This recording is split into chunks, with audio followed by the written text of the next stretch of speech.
Hi ladies, today we're talking about at least 8 reasons why women in midlife should do yoga.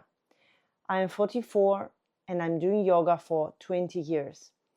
I am a menopausal coach for women and a yoga teacher for 15 years. But now I'm asking myself, as probably you do, what should I do now in the midlife that is really efficient for me to keep me strong, to keep my energy level high, and to contribute the most to my future well-being. And from my experience and knowledge, I'll give you 8 reasons why you should consider adding some yoga to your physical activity, or maybe even start practicing from zero. The number one reason is that yoga helps us to elaborate stress. It activates our parasympathetic nervous system that is responsible for the quality of our sleep, for the relaxation mode, and for the lower level of cortisol, which is a stress hormone. And if this hormone is constantly high, we have a constant stress. Yoga is one of the most efficient tools that can help us to elaborate this stress and to learn to activate more easily our parasympathetic system. And what this means? That means that if your brain is too active, for example, there's no way that you can fall asleep. You can stay in bed, and we all know this situation. You stay in bed, you're trying to sleep, you are thinking that you're trying to fall asleep, but your brain is so active that there's no way you fall asleep. So when we practice yoga, we are doing some positions of yoga and some breathing techniques that train our body to make this switch more easily, to make this switch in a more conscious way. So when we need to relax, when we're at home in the evening, or when we need to go to sleep, we can use these techniques ad hoc. We can use them immediately, and it will take us some minutes, and it will help us to fall asleep. And our nervous system becomes more flexible. We can make this switch, we can let go, we can relax, and we elaborate. So 2 ways here how yoga works for us in elaborating stress and decreasing the level of the stress hormone. It helps us to train our nervous system. We learn to make the switch from an active mode to a passive mode. And we can use some techniques that we learn at the moment when we need it. We can learn it in the car to make some breathing work to calm down. We can do it before an important meeting. We can do it when we are going to sleep. We can do it in the moment, and it will take literally 1 minute. And from here, we're going to the second reason, that is the quality of our sleep. Yoga is improving the quality of our sleep through the mechanism I've just described you, and why the sleep is so important for the women in midlife. Many women have, like me, when I was 41, I started having night sweats. These night sweats disrupted my sleep. So from 3 to 5 nights every month, I was not sleeping well. And you know, just 1 night of bad sleep will give you at least 1 day then you are not efficient, when you're not feeling well, and you have the higher level of stress hormone. And the mechanism is not very clear, but some studies show that yoga can help mitigate the intensity of night sweats and hot flashes. And through this, it will help as a consequence to improve your sleep if you have night sweats or hot flashes. And both of them we can have during the night. Sleeping well is not a luxury, it's not an option. It's at the basis of our well-being. At the second half of life, you need to take it as your job. You need to sleep well. That's it. You need to take care of your sleep, and doing yoga on regular basis, even if you're doing just one part of it, just these poses that help us to relax, will improve your sleep significantly after some months. And sleeping well will give us a third benefit. Many women in the second half of life want to lose weight, lose fat, change their body composition For doing this, we need to have control over our appetite. We need to be able to maintain some caloric deficit every day or most of the days. So you need to sleep well. If you sleep well, you can have control over your nutrition. If we're not sleeping well, together with the cortisol, the level of ghrelin is growing, and it means that we feel more appetite. We are confusing hungry with appetite. Because when we are stressed, we are not sleeping well, the level of the ghrelin, which is hormone responsible for the appetite, for the sensation of hungry, is growing. It makes it more difficult for us to control what we eat. If you want to lose weight, if you want to lose fat, you need to sleep well. So yoga can help us to lose weight and maintain weight. The fourth reason that is so important for women in the second half of life, especially for the women over 60, is the balance. Balance issues falling become more risky as we're getting older. We are losing some bone tissue, we are losing some bone density, and if we are falling because of poor balance, the risk of fracture is elevated and the risk for our health and even for our life is much higher. So what can yoga do for us at this point? If you're starting, you can start doing yoga at your 60s, at your 70s. It's never too late, literally, because just in a few months, you'll notice your balance improving. You will feel your feet in a different way, because what we're doing in yoga is that we're building our posture from the feet. We're not trying to maintain some posture that may seem simple, but it is not actually. We're trying to maintain this posture, standing posture, working with our feet. So doing yoga is actually waking up your feet muscles. Your feet is becoming larger, is becoming more active, is becoming more sensible. And what happens is that many people after years of doing yoga are noticing that their shoes, some model shoes, some straight shoes, they're not so comfortable anymore because the feet is literally becoming larger.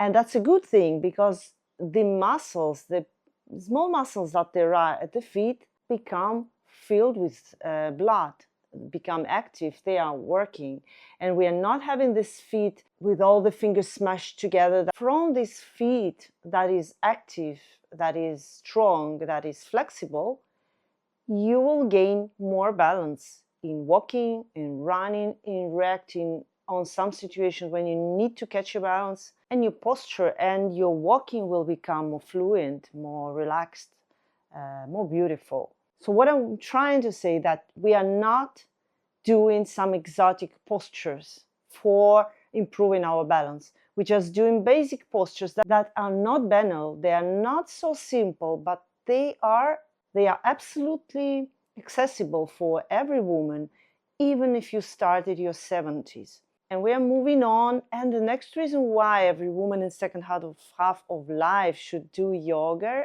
is because yoga will help us to maintain functional mobility of our joints. And if we have this functional mobility, meaning we can do all the things that we want to do, we can look back when we're driving, we can get up from the chair, from the couch, and from the floor, and we can take something heavy and put it up on the shelf. So we can do all the things that we need to do in our life without limitations. And this mobility, this range of movement, is one of the elements of longevity, of the quality of life. And there is a special test based on how we can get up from the floor. You can find a link, because I've done this video before, explaining how can you evaluate your longevity, your perspective for longevity, based on this simple test of how you're getting up from the floor. Find the link in the description. So we're moving in various directions when we're doing yoga. We move all the joints, we use wide range of motion, and we do it in a conscious, controlled way. So day after day, practice after practice, you are getting back your range of motion that is natural, that is functional, that is adding to your quality of life.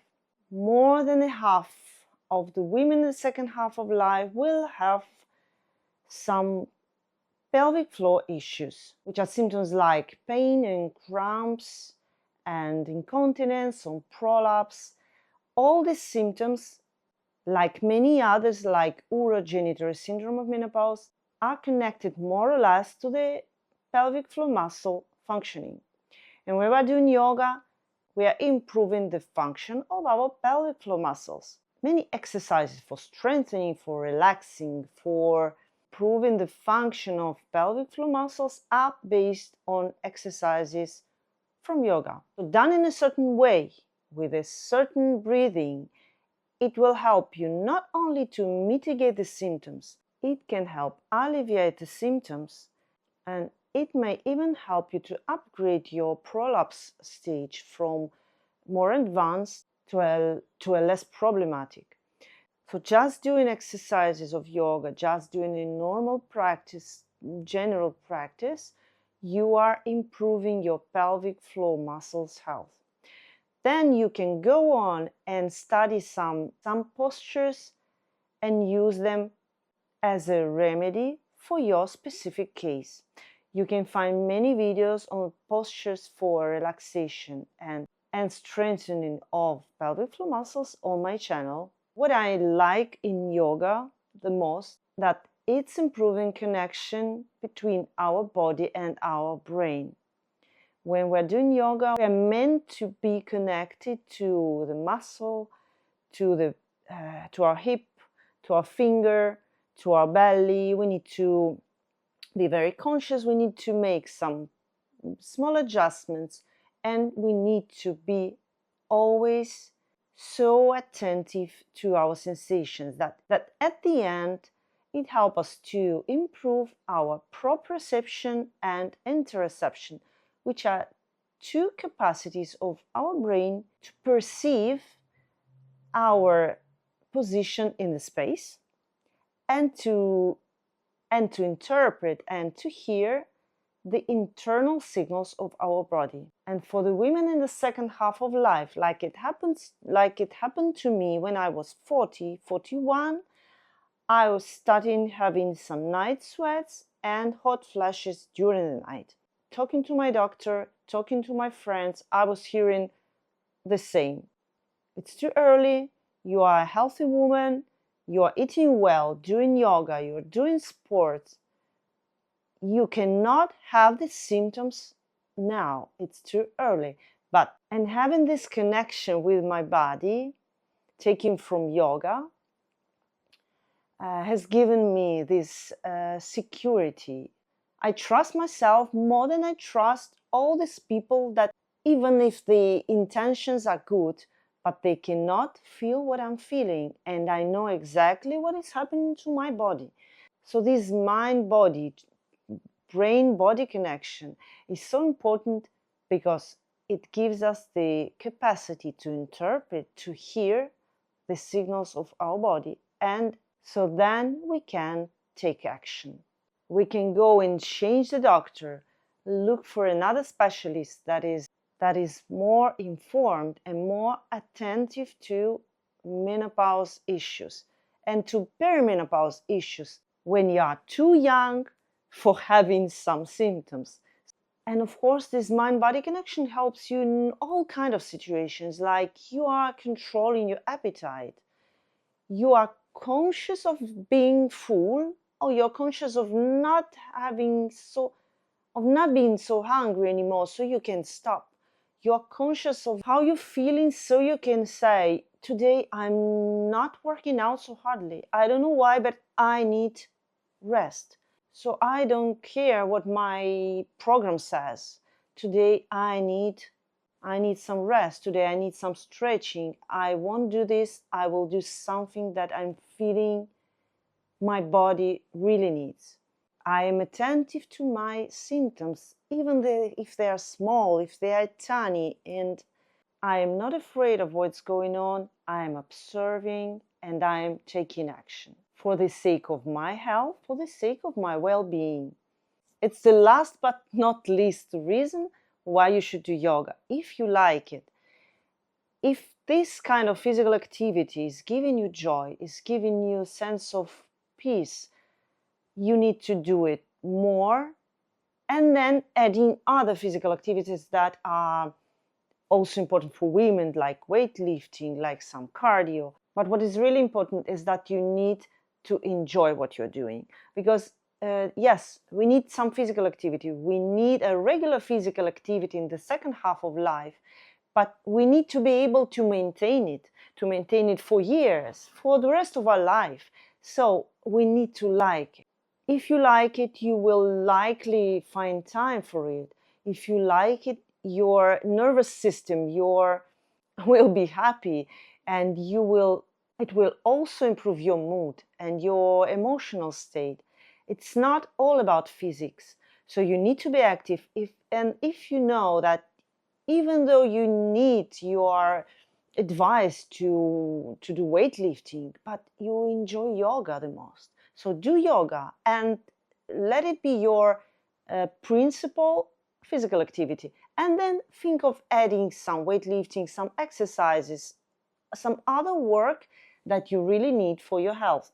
I understand that yoga can give us the sense of happiness, the sense of completion, the sense of being with ourselves in intimacy, of hearing our inner voice. It gives us so much at the emotional level that you definitely want to do it your main physical activity if you like it. Yoga, weightlifting, some body weight exercises, some stretching, and exercises for pelvic floor health. On my channel, I'm covering all these issues for women over 40 for living our best second half of life. Leave your comment, put a like, and subscribe to my channel.